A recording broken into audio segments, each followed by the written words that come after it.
Welcome to our Rewire Consciousness class. Today's subject going to be about Rosh Hashanah, of course, more in depth about cleansing. We're going to do a few workshops, and throughout the session, we're going to talk also about the power of the tools of Rosh Hashanah, which the main one is the Shofar. We're going to do a sample of blowing, and we're going to talk about the different series of blowing and see what type of cleansing we have to do. So let's start.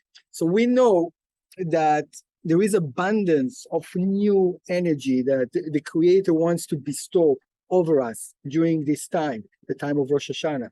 There is an infusion of enormous light that what it's supposed to do, it's supposed to renew our vessel. Because we kind of empty it out, spend it out, the Creator give us the opportunity really to renew ourselves so we can be able to do more positive things in the next year, by that making the personal correction and allowing the global correction to happen.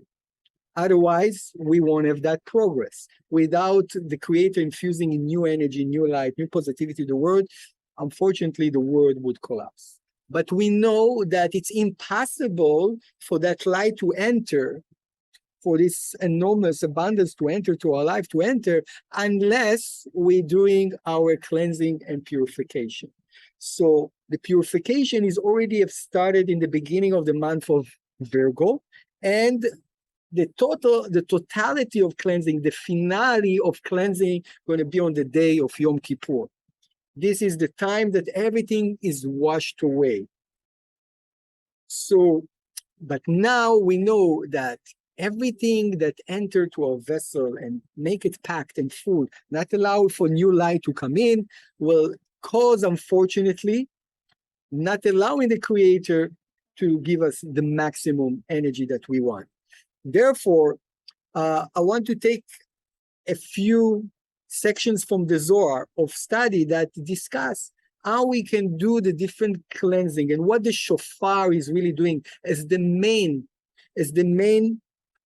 cleansing tool in this kind of operation. We know that there is a war that takes place. On one end, there is the side of mercy, there is the side of the mercy of the Creator, but we know that the Creator is sitting on a throne of judgment. It means that it's not that the Creator wants to judge the people, he doesn't have the capacity. But on that specific day, the Creator have to allow to assess everything that's been done according to the rules of the cosmos. So therefore, what really happens is that when Adam and Eve born to this world, they say, the Rav explained to us that they born with all the souls that are about to come after them. They're good, they're bad, they're ugly, all of the type of the souls that meant to come actually were inserted in the soul of Adam and Eve. And then when the vessel got broken and all the tikkun process began, that's the time that actually the correction process started. And for each soul, there was a job to be done. Now, this job can be done only through making the right correction. And what is the right correction? It means that Rosh Hashanah is repeating the day of creation, more relatively to the 4 dates related to the sun and the moon. The two type of lights, the vessel and the light. The sun represents the light, the moon represents the vessel. The two types of light, the chasadim and the gevurot. And at that moment, the Creator actually having the ability really to start over creation for us. And that's the only place that we can really make a change. We can truly make a change when? In the seed level. The seed level, we can remove all the different type of judgment before they kick in. Because after Rosh Hashanah, Yom Kippur, already everything is manifest. It's going to be very hard to make changes. Everything is already determined. Rosh Hashanah, Yom Kippur, it's a process of 22 days in total. But the people that couldn't make the totality of change on Rosh Hashanah, They have the rest of the day till Yom Kippur to make the change. And then there are a few more other opportunities, but in percentage to make the true potential change, it's reducing and reducing. The big work is on this month together with the 2 days of Rosh Hashanah. And the biggest tool and the unique tool is the shofar. So I want to share with you some excerpts from the Zohar about the shofar. Okay, so in portion Vayetchanan, verse 28, I'm going to read the Aramaic like always, so we can in tune with our soul into the energy. יתקע בשופר גדול, מה לבה, אי הוא רב או זהיר, אלא הוא שופר אלא דביק נפקין עבדים לחירות אדיר, והאי הוא יובלד, יובלה אליו ירבה הוא, וחד היתר כל חירו דעלמין מתארין בה, והוא יקרא שופר גדול. A great shofar shall be blown. He asked, what difference does it make to us, whether it is a great or small shofar? And he answered, it is a supernal shofar by which slaves are always freed. This is the jubile, namely bina, which is supernal and great jubile. When it is aroused to bestow plenty, every kind of freedom of the world is aroused through it, and it is called a great shofar. So even though we are taking the action from below and we're going to blow the shofar, let me give you, before the night comes down, I'm going to give you a sample of blowing the shofar right now, okay? So within the shofar, we have a few different voices. It's all about the voice. But what we do, we actually, from below, because some people are focusing on the physical thing that we do. But in reality, what we do, we're activating the big shofar, which called bina. I'm going to show you a slide later, how it's related to the tetragrammaton. But we're activating the light of bina through the voice from below. So we know that it's made of a horn, of a deer, or of a ram. This is not a ram, it's like the bigger one. I don't know what it's called, but it's from the same family. And we know that it's representing, the ram was the idol of the Egyptians to the desire to receive, because it says that it's such a selfish animal. But we take what we call that part of it, and we transform it from judgment into the voice of mercy. Yeah. So the shofar, it's not just a horn. I mean, there are many different types of meditations that relates to the way you hold it, the ends, the way you blow it, the type of blowing that you do, which I demonstrate to you right now. Everything has secrets that there are thousands of articles and books that have been written about every section. We're using like tools that have been forgotten for years. But it says that it's not really about listening to the shofar, it's about knowing the shofar. Okay? What does it mean knowing? Because we need to know what it does, what we do.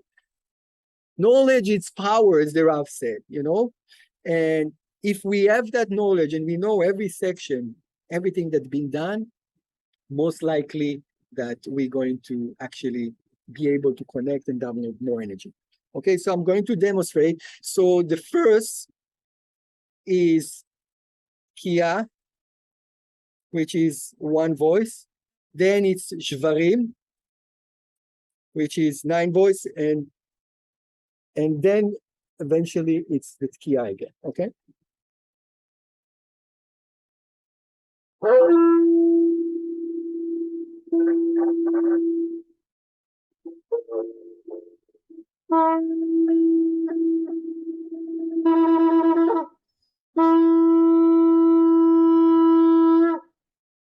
So the tkiya, the long blow, it's the mercy that envelop the judgment with the Yoday Truah.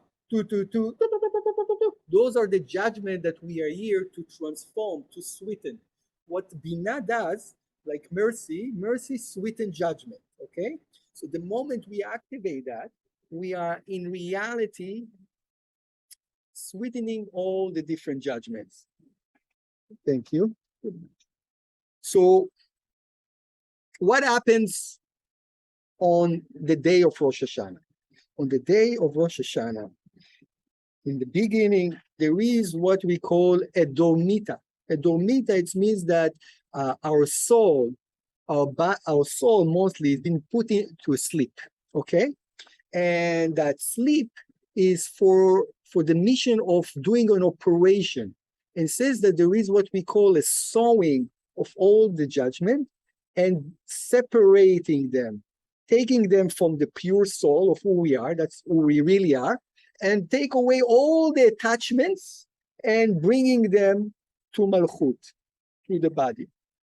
So we actually, in reality, we're not super present from the first day of Rosh Hashanah till the 10th day, which is Yom Kippur. Our soul is not officially present. There is only a section of the soul that stays in the body just in order for it to operate. But it's on minimum operation. Therefore, we shouldn't try really to be overly here even. We should be in Bina, okay?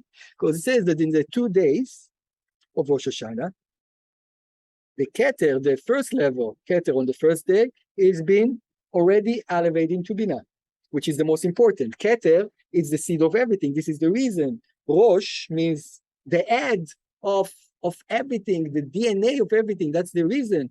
Those 2 first days, which relates to Keter and Chokhmah, those are the most powerful and important sfirot because the desire to receive within them, it's the minimum. There is no desire to receive. Of course, there is the endless light, and then there is the Keter, which have a tiny desire to receive that we cannot even see it as a desire to receive. It's still the light, pure light, and then a Chokhmah, and then Bina. Those sfirot are untouched by the desire to receive truly. They are pretty much almost completely corrected. Yeah. So those 2 days, Keter and Chokhmah, are already goes to Bina. And then day after day after day till Yom Kippur, when all the judgment of the entire 10 sfirot of who we are is being elevated to Bina, the Malchut, and then everything starts to be purified. So the shofar is actually says that all the judgment, they are creating a curtain, not allowing the light now to fill the vessel, okay? So they're separating, like now it's clear. What's the negativity? What's the soul? What's the light? Okay, it's very clear. But we know that since the judgment is there, say kaseh leyom chagenu, it says like the moon is covered with the judgment. And the only way really to overwhelm it, to wash it away, it's through the voice of the shofar. So that voice, it's actually turning every mistake to a merit. Every something that we did mistakenly, purposely or unpurposely, everything is start to be converted. It says that the Zohar shares about it, that the moment the opponent sees that, he stops sending the dinim, he starts sending those judgments. He is no longer, he's getting confused. He says, what's going on here? I'm bringing those files that are true, this is my job, I did it right, and something going on here, Of course, the creator played the game of cause and effect throughout the year. But how, like we play in the game with our children on a daily basis. But when something, God forbid, is about to happen to our kids, we only going to give them mercy, isn't it? That's the way the creator does. That's the work. So that's how all those judgments being swept away. Another section from the Zohar.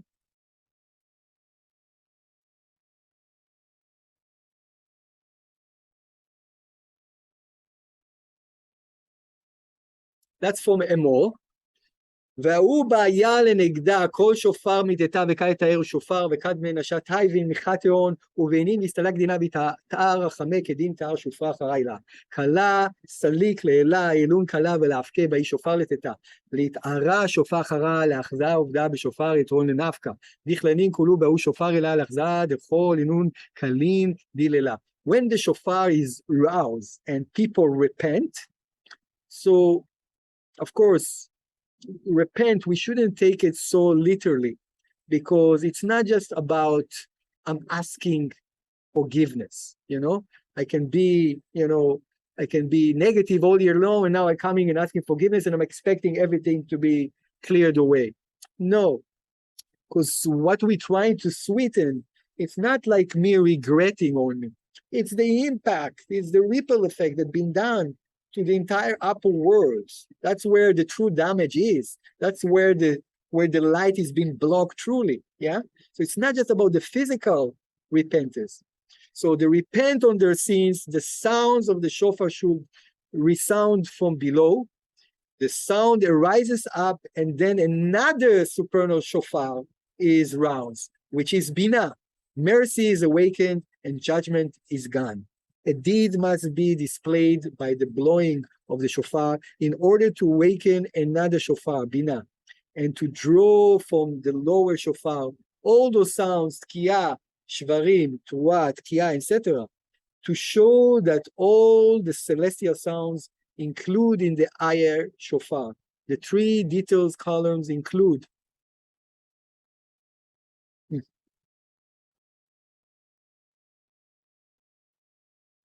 in Binah will rouse to be will be roused to emerge from Binah to Zeir and Pin and Malchut. So this is what happens. So this is the picture of the 10 Sfirot. Together, if you see on the left side, we have the Yud K Vav K, the Tetragrammaton. This is the spell name, the most powerful sequence of the light force of the Creator.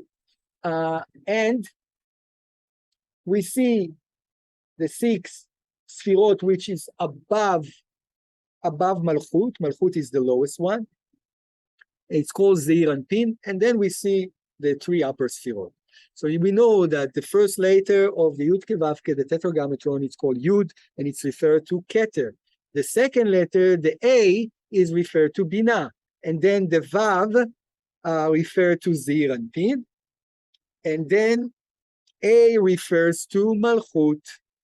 So not by coincidence, the A of Malchut and the A of Binah are same letters. They are the same. It means that one is completely purified and one is already, got dirty in the world of Malchut. But there is affinity between them. Binah is what we call, it's bringing the chasadim, and eventually that each and every one of us supposed to be a complete giver in his life. All our purpose eventually is to be like exactly the day of Binah that has 0 agendas to it. So at times we have glimpses of moments that we are pure, we have pure giving, but most of the time, everything is attached to some kind of agenda, some kind of a selfish desire that we not necessarily even understand. So today we will see the 4 types of selfish desire that we have to shift in order for us to have affinity with the A of Binah, okay? And that's where the shofar is there in the A of Binah, able to transform all the negativity. Any questions so far?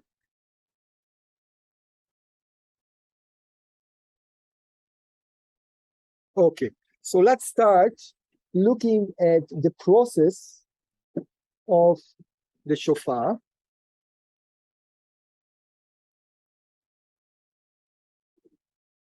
So we're going to actually blow 4 different sets during each day of Rosh Hashanah, which going to come to 100 blowing all together. So what I did as a sample was 1 blowing, okay? And there are different kind of orders to the different blowing. Everything has a meaning. But the first 30 sounds, which correspond to the light of mercy, which the chariot for it, which the channel for it is Abraham, the patriarch, okay?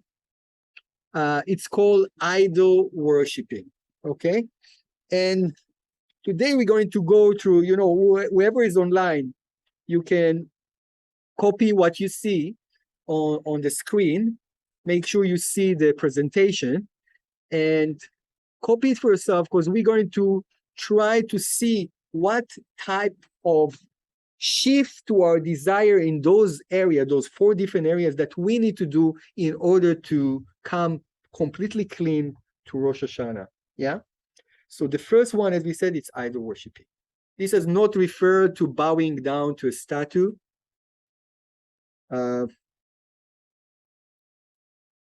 We know that idol worshiping is pretty much when I put physical desires, any kind of desire beside wanting to connect to the light, before the light.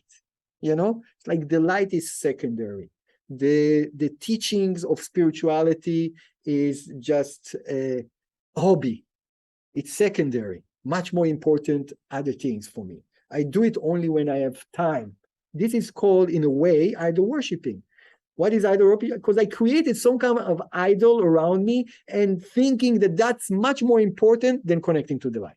Okay? So it's not like the old days they say, oh, people were building statues and they're worshiping them. No. So what is related to that, sometimes I feel that I need to be, I'm in competition, so I need to be better than others. I need to be the center of the stage. It's very hard for me to trust the light. So I try to compensate in receiving energy through physical things. I need to go shopping, so that's compensate for me on the lack that I feel, the void that I have. Overeating, I'm jumping on eating an ice cream because I'm a bit depressed, expecting that really to fix it. Yeah, there is a quick fix, but it doesn't stay. That's the problem. So as long as we are in that mode, putting the light as secondary, it means that we actually applying to idol worshiping. So quickly start writing down whatever you see in your life that in a way it's much more important than connecting to the light in relation to fear, anger, money, sex, ego, judgment, even drugs.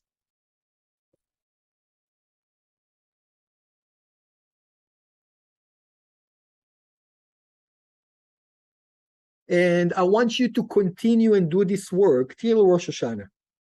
Now, what is very mandatory is that on the day of Rosh Hashanah, you're not supposed to think about those things. You cannot arouse judgment, self-judgment, okay? During this month, yeah, it's okay, because we want the light of tshuva to overwhelm that. But when you're coming to Judgment Day, it's like you're coming to the trial and you show them, look, I'm here to be blamed. No, it doesn't work today. On Rosh Hashanah itself, you need to see what type of shift you did to your desire that got you to the place of having this idol worship. Is that making sense? Let's try to figure out how.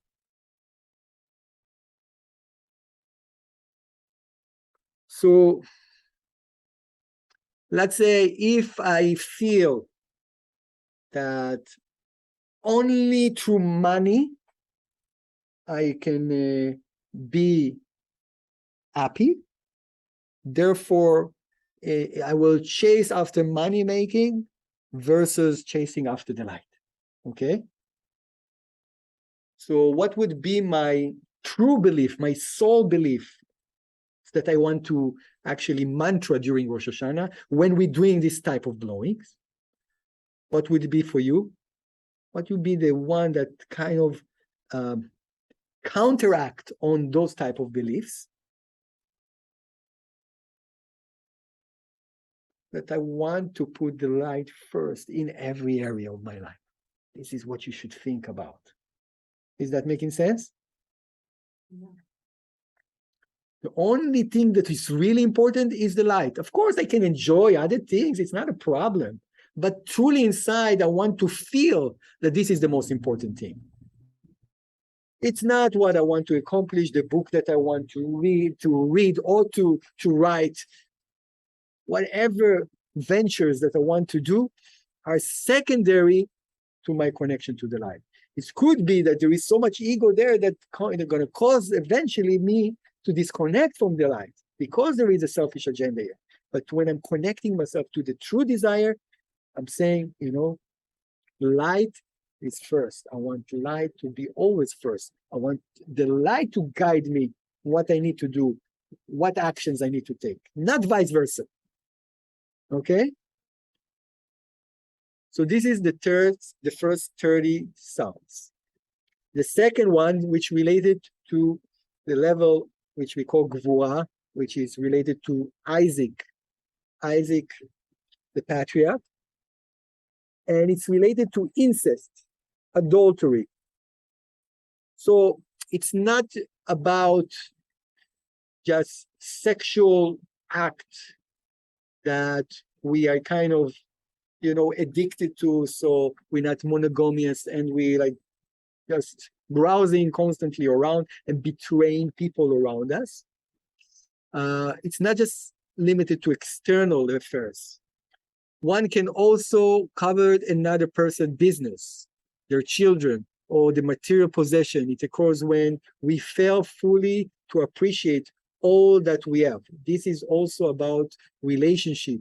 Any form of relationship you want to fix or to cleanse to make them better. So it's pretty much any time that I'm desiring what someone else has. It's like I want to live the life of someone else because he looks better, is more successful, is more charming, is more whatever, when I'm actually not connecting to my true soul. You understand? And to my true uniqueness. So try to write down already a few things you start and you continue at home.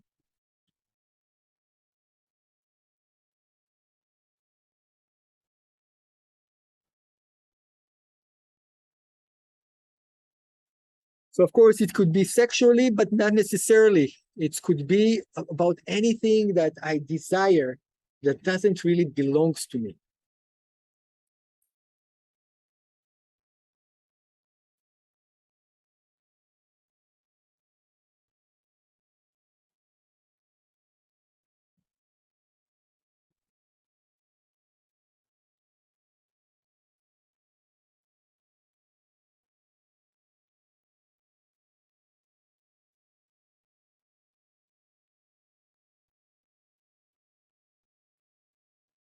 So what do you think should be the sole belief shifting my desire? What the thing that I should meditate during this blowing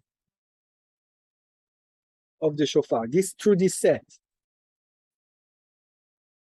What will be the antidote?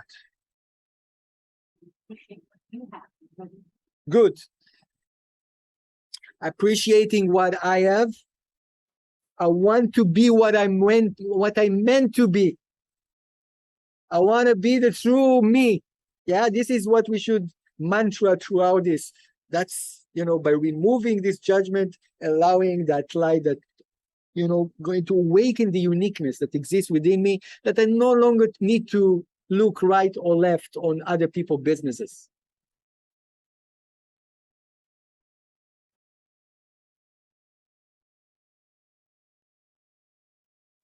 Okay? So the third set of blowing going to be the center column that relates to Jacob the patriarch. It's called bloodshed. And what does it mean, bloodshed? Of course, it could be related to people that spill blood or kill someone or try to kill anyone. Hopefully, it's none of us.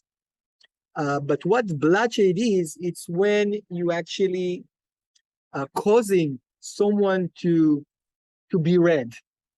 It's like you humiliate someone in front of a crowd. It's any time. It's not just physical violence, but any intention to cause harm and pain, embarrassment to other person. So you kind of kill someone's character. Is that making sense? So try to think if there is a person, people in your life, times that's the way you are actually presenting yourself. And you can do it from a place of self-defense mechanism. So if you feel attacked or you feel humiliated, so it might be your way to get back to the person, to try to finish him up. Yeah.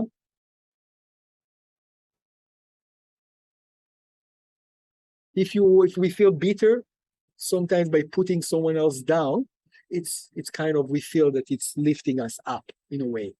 By putting someone else down, we feel higher. Yeah, so that could be also a reason.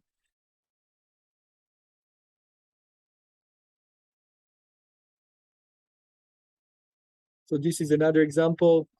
Write down and continue to brainstorm on that.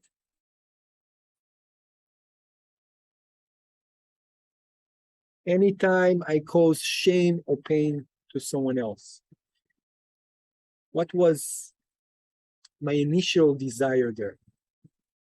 And what would be the shift desire? What I want to meditate through Rosh Hashanah in relation to bloodshed.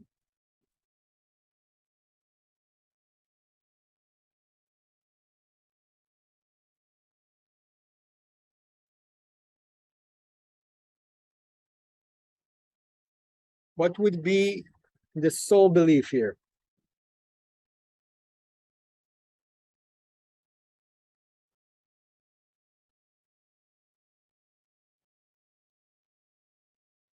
Someone from the crowd?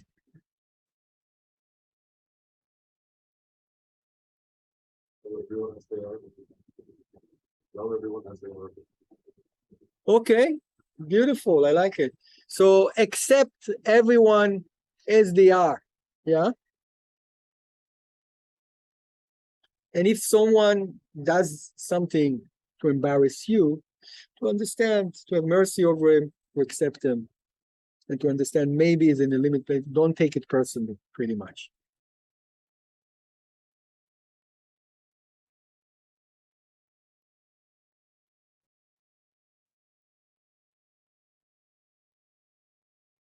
Okay, good. So the final one is the level of malchut, the level of speech.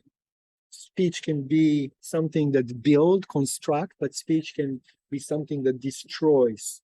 So it's very close to the level of malchut. Karen Berg explained to us that what we pulling out of our mouth, it's much more important than what we entering to our mouth. So people are focusing on healthy food and anything, but they can have a mouth that actually create evil. Yeah. So what's the point? What's the point of being healthy this way? And are we really healthy? So this includes damage that is done by any form of gossip or slander. Even listening to gossip is damaging. This also helps us to correct any negativity from speaking too much and too flippantly. Speaking nonsense, not taking things seriously, over speaking about myself, spending words, creating angels, but not necessarily for good purpose. Okay?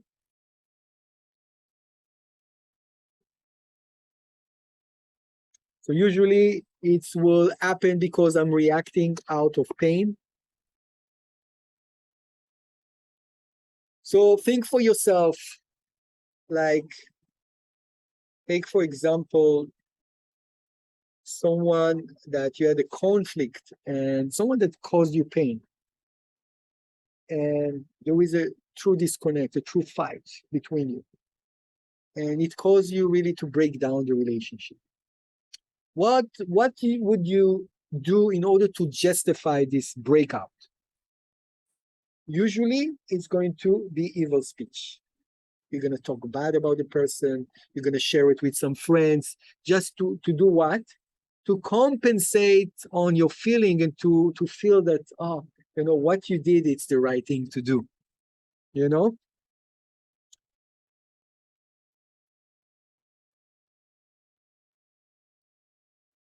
So try to think about relationships that you had that completely broke down and how it caused you really to speak badly about this person. especially after my divorce. Everyone was so, what happened? This one was it's also like all the justification.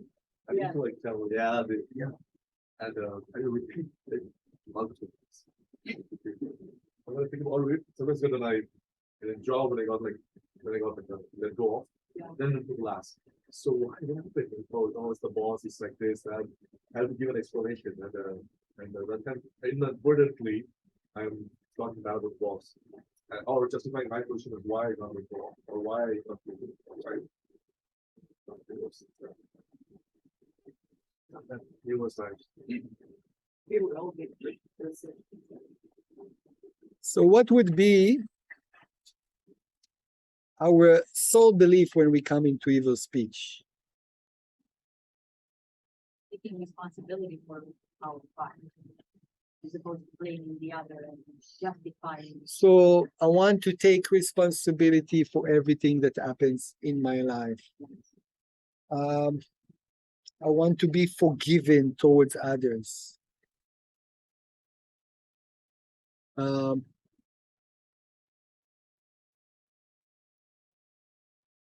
want to see the good in others. I want to see the good in others. I want to share with you something that coming from the Zohar about evil speech.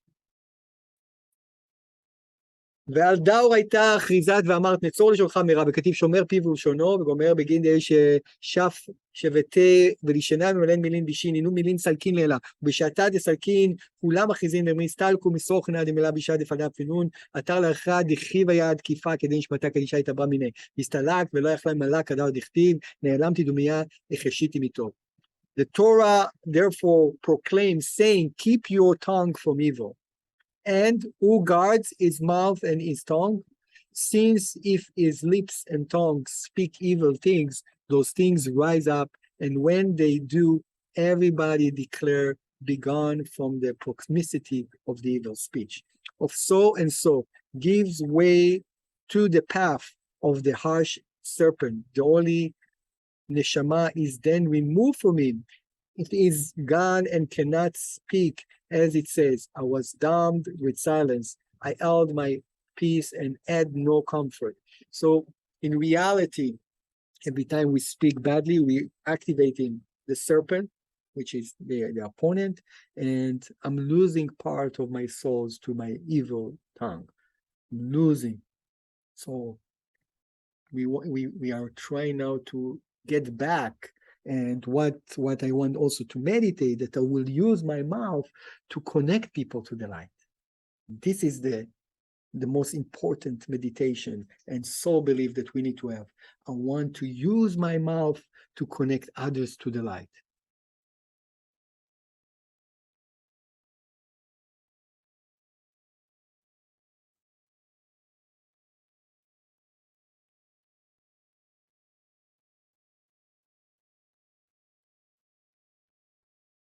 Okay.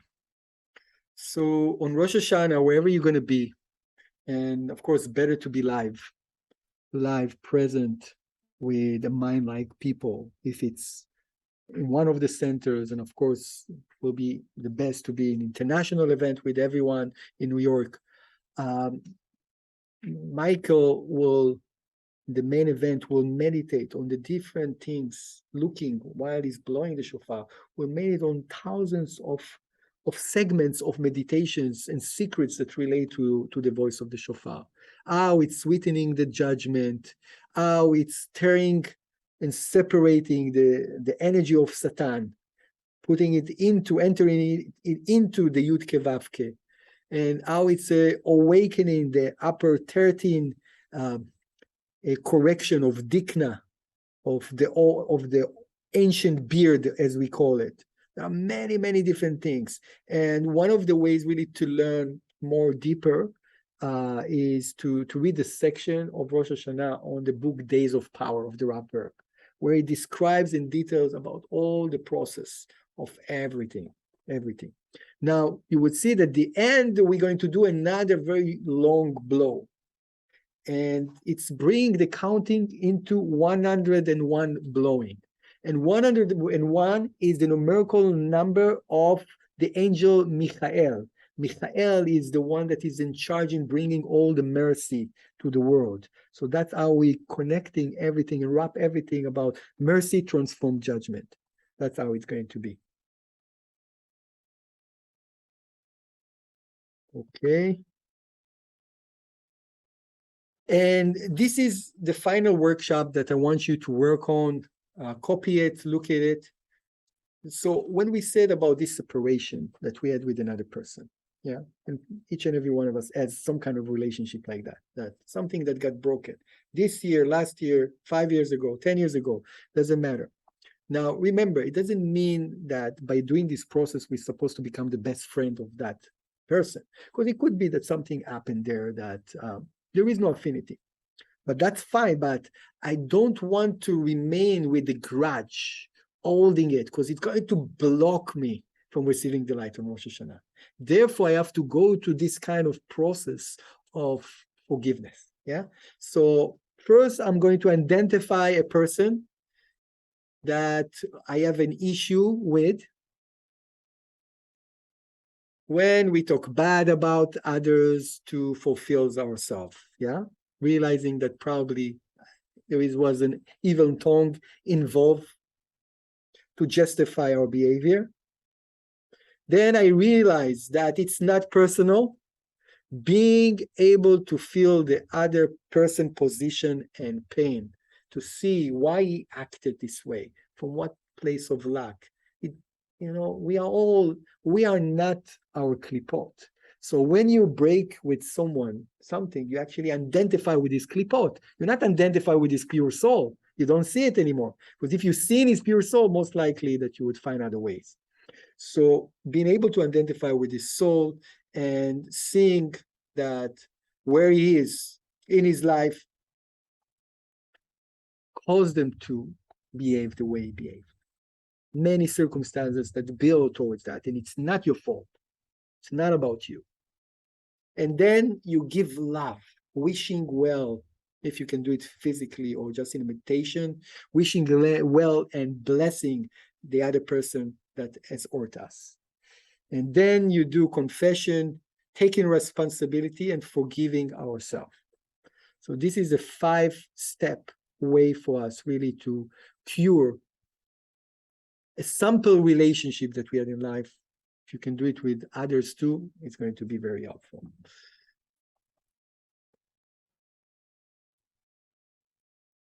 So about the process of Rosh Hashanah, what's really happening? Okay, so the first day, so it will start in the evening of the 25th at night, Sunday night, where we're going to have a special meal. The meal is part of the connection, because through the food, we're going to initiate special blessings. Because it's a new year, we're initiating a special blessing for different types of food. So we can be able to connect to the essence and receive the soul throughout the year, receive the sparks of light that exist within him throughout the year. Okay, that's also the time when Zeir and Pin, our soul, start to leave us, and Zeir and Pin is falling asleep. Then in the morning, we're going to do what we call the Shacharit connection, which will follow the Torah. This is part of the process, even though the shofar is the main tool, but we are building towards that throughout the day.